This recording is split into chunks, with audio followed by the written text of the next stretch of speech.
बताइए कि आप क्या कहना चाहेंगे इस पूरे आयोजन के बारे में? आज की जो मीटिंग है जो ग्लोबल लीफ लर्निंग ने आयोजित की है, इट इज़ अ बहुत इंटरेस्टिंग सेमिनार है 4 दिन का, जिसपे हम alternate therapies, hypnotherapy, past life regression के बारे में ये सेमिनार्स रखे गए हैं। मेरे लिए एक ये बहुत इंफॉर्मेटिव सब्जेक्ट है और मेरी इंटरेस्ट हमेशा रही है इस पे, लेकिन मैं थेरेपिस्ट नहीं हूँ, लेकिन इसको मैं बहुत मानती हूँ और मैं सोचती हूँ कि इस किस्म की थेरेपी हमें और भी प्रोपोगेट करनी चाहिए लोगों के हीलिंग के लिए। हमारी बीमारी होती है, साइकोलॉजिकल हीलिंग होती है और इसको हम बहुत अच्छी तरह से इस्तेमाल कर सकते हैं। डे टू डे की लाइफ में जो आम जनता लाइक जैसे फेस करती है बीइंग अ पॉलिटिशियन आल्सो आपकी लाइफ में भी ऐसे कई मोड़ आते हैं जहाँ पे आप बिल्कुल, बहुत ज़्यादा स्ट्रेस होते हैं। बिल्कुल। तो आमतौर पे आप क्या चीज़ लाइक यूज़ यूज़ थ्रू होती है कि हम ये करेंगे सी तो देखिए, अगर हम अपने लाइफ्स को देखें, आई थिंक, और स्पेशली बहुत स्ट्रेसफुल लाइफ है, हम और हमारी संस्कृति भी ये कहती है, हिंदुइज्म भी ये कहता है कि हमें अपने अंदर जाकर अपने आप को पहचानना चाहिए, या अगर हम हील कर सकते हैं, अपने आप को हील कर सकते हैं। तो ये सब चीज़ें हमारे होली बुक्स में भी लिखी हैं, हमारे वेद में भी लिखी हैं, लेकिन हम कहीं ना कहीं उसे भूल गए। हम इतने फोकस्ड हो गए हैं कि डॉक्टर्स और फिज़िकल हेल्थ के बारे में, कि हम हमारे मेंटल हेल्थ के बारे में सोचते नहीं हैं। तो बहुत ज़रूरी है कि हम इस ऑल्टरनेट थेरेपी की तरफ देखें। और जब आप मेडिटेशन की बात करती हैं या आप कोई भी ऑल्टरनेट थेरेपी की बात करती हैं, वो ऑलरेडी हमारे लाइफ्स में एग्जिस्टेंस है। उसकी सिर्फ हम शायद उसे पहचान नहीं पाते, और हमें ये पहचान नहीं होती कि हम किस तरह उसको इस्तेमाल करें। तो इस तरह का जो सेमिनार है, जिसमें इतने रिनाउंड प्रैक्टिशनर्स आए हैं, जहाँ वो सिखा रहे हैं, वहाँ लेक्चर्स दे रहे हैं, ये I think it's extremely informative और एक बहुत अच्छी लर्निंग हुई।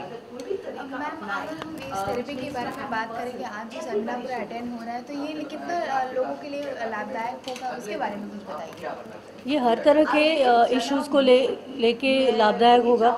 जैसे कुछ लोग रिलेशनशिप के तकलीफ़ में रहते हैं, कुछ लोगों को फिज़िकल इश्यूज़ होते हैं, कुछ लोगों को सक्सेस रिलेटेड इश्यूज़ होते हैं। तो हर तरह के जो तकलीफ़ें हैं, प्रॉब्लम्स हैं, उनको एड्रेस करके उनको रास्ता कुछ अच्छा मिल जाए, इसकी ये पूरी तरह से हमारी कोशिश है।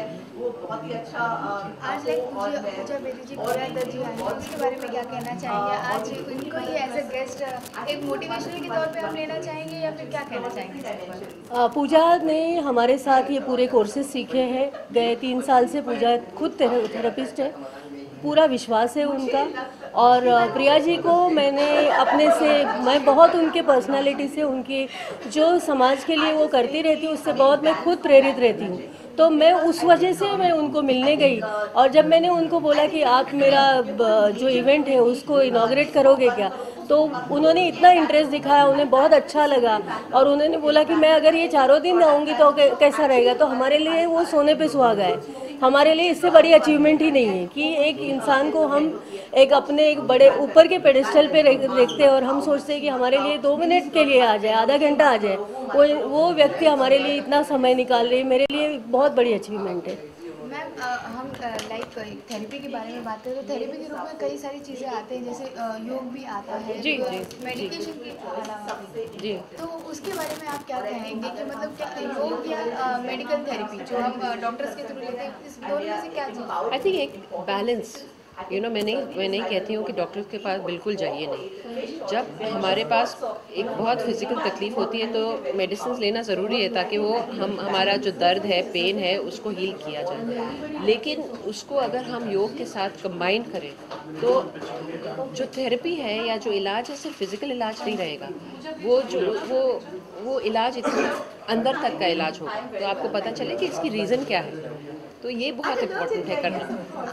एट लास्ट अपने व्यूवर्स को लाइक एज अ आप एक फेस हैं तो उनको क्या मैसेज? मैं सिर्फ यही कहना चाहूँगी कि हम वी आर वेरी लकी कि हमारे शास्त्रों में ये सब कुछ है।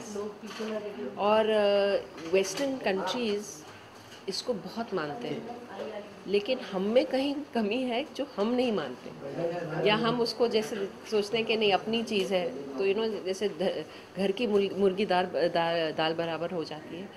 तो मैं समझती हूँ कि हमें ये पहचानना ज़रूरी है और इसे इस्तेमाल करना ज़रूरी है अपनी ज़िंदगियों में, ताकि हमारी एक बेहतर ज़िंदगी हो, और सिर्फ शारीरिक हालत ही नहीं लेकिन दिमागी हालत भी और भी बेहतर हो।